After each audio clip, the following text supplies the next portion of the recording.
सोचिए, हम जो कैलेंडर रोज देखते हैं, क्या उसमें कोई गहरा राज छिपा हो सकता है? सुनने में अजीब लगेगा, लेकिन आज हम एक ऐसी ही गजब की ऐतिहासिक घटना की बात करेंगे, जब देखते ही देखते समय से 10 दिन गायब हो गए थे। तो सवाल ये है, 5 अक्टूबर 1582, इस तारीख को क्या हुआ था? कोई खास दिन था क्या? जवाब, कुछ नहीं। सच तो ये है कि ये दिन इतिहास में कभी आया ही नहीं। हुआ कुछ यूं कि 4 अक्टूबर 1582 को यूरोप में सब लोग सोए, और जब अगली सुबह उठे तो कैलेंडर पर तारीख थी 15 अक्टूबर। जी हाँ, 5 नहीं, सीधा 15। पूरे के पूरे 10 दिन इतिहास से मिटा दिए गए थे। अब सोचिए, इस एक फैसले से क्या हुआ होगा। पूरे यूरोप में हंगामा मच गया। मजदूर कहने लगे, भाई हमारी 10 दिन की तनख्वाह कौन देगा? और कई जगहों पर तो दंगे तक भड़क गए थे। तो सवाल ये उठता है कि आखिर ऐसा करने की जरूरत ही क्यों पड़ी? मतलब 10 दिन गायब करना कोई छोटी मोटी बात तो है नहीं। अच्छा, इस पूरी कहानी की जड़ जुड़ी है एक बहुत पुराने कैलेंडर से, जूलियन कैलेंडर। देखिए, जूलियस सीजर ने 45 ईसा पूर्व में ये जूलियन कैलेंडर शुरू किया था। उनके हिसाब से एक साल होता था 365.25 दिन का। लेकिन असलियत थोड़ी अलग है। हमारी पृथ्वी को सूरज का एक पूरा चक्कर लगाने में, यानी एक सोलर ईयर में, करीब करीब 365.2422 दिन लगते हैं। अब ये फर्क सुनने में तो बहुत छोटा लगता है ना, हर साल बस 11 मिनट का अंतर। लेकिन यही 11 मिनट की छोटी सी गलती ही सारी प्रॉब्लम की जड़ थी। इसे ऐसे समझिए, जैसे कोई घड़ी हर साल बस थोड़ी सी, बहुत थोड़ी सी तेज चलने लगे। और ये 11 मिनट हर साल जुड़ते गए सदियों तक। करीब 1600 साल बाद ये छोटी सी गलती इतनी बड़ी हो गई कि 1582 आते आते कैलेंडर असली मौसम से, असली सोलर ईयर से पूरे 10 दिन पीछे हो गया था। तो इससे फर्क क्या पड़ा? सबसे बड़ा असर पड़ा धार्मिक त्योहारों पर। एक बहुत जरूरी दिन होता है वसंत विषु, मतलब जब दिन और रात बराबर होते हैं और वसंत शुरू होता है। इसी से ईस्टर की तारीख तय होती थी। अब ये दिन 21 मार्च की जगह खिसक कर 11 मार्च के पास आ गया था। सोचिए, मौसम बदल रहे हैं लेकिन कैलेंडर वही का वही है। त्योहारों का पूरा हिसाब किताब बिगड़ रहा था। अब तो कुछ करना ही था। और यही एंट्री होती है पोप ग्रेगरी 13 की और उनके खगोल शास्त्रियों की। इन्होंने मिलकर समय को वापस पटरी पर लाने के लिए एक बहुत ही बड़ा फैसला लिया। तो उनका सोल्यूशन क्या था? इसका पहला हिस्सा तो एकदम चौंकाने वाला था।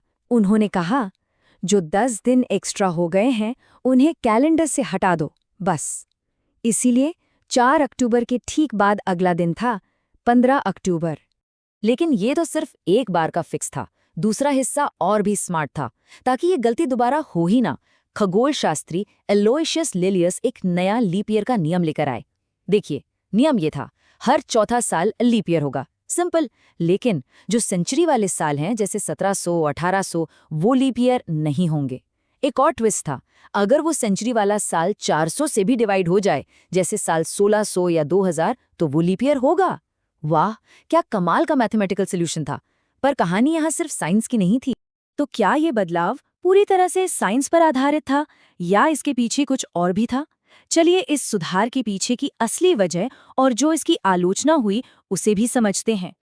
असल में जो सोर्सेज हैं वो बताते हैं कि इस नए कैलेंडर का मेन मकसद कोई परफेक्ट साइंटिफिक एक्यूरेसी पाना नहीं था। असली गोल तो था ईस्टर जैसे धार्मिक त्योहारों को वापस सही समय पर लाना। और इसी वजह से इसकी आलोचना भी खूब हुई। एक रिसर्चर हैं तीर्थेंदु गांगुली। उनका कहना है कि पोप का जो रवैया था वो साइंटिफिक लॉजिक से ज्यादा धार्मिक अथॉरिटी दिखाने पर था, और यही बात ग्रेगोरियन कैलेंडर को पूरी तरह से साइंटिफिक होने से रोकती है। और इस बात के और भी सबूत हैं कि ये फैसला सिर्फ आसमान देखकर नहीं, बल्कि सियासत देखकर भी लिया गया था। जैसे, कभी सोचा है जुलाई और अगस्त दोनों में 31 दिन क्यों होते हैं? इसके पीछे कोई साइंस नहीं, बल्कि रोमन सम्राटों का ईगो था। और यही वजह थी कि कई प्रोटेस्टेंट देशों ने इसे कैथोलिक कैलेंडर कहकर सदियों तक नहीं अपनाया। उन्हें लगा कि ये कैलेंडर अपनाना मतलब पोप की सत्ता को स्वीकार करना है। अब आता है कहानी में आखिरी ट्विस्ट। इतना सब कुछ करने के बाद, इतने बड़े सुधार के बाद भी हमारा आज का कैलेंडर परफेक्ट नहीं है। हाँ, ये सच है। ग्रेगोरियन कैलेंडर आज भी असली सोलर ईयर से हर साल 26 सेकंड पीछे रह जाता है।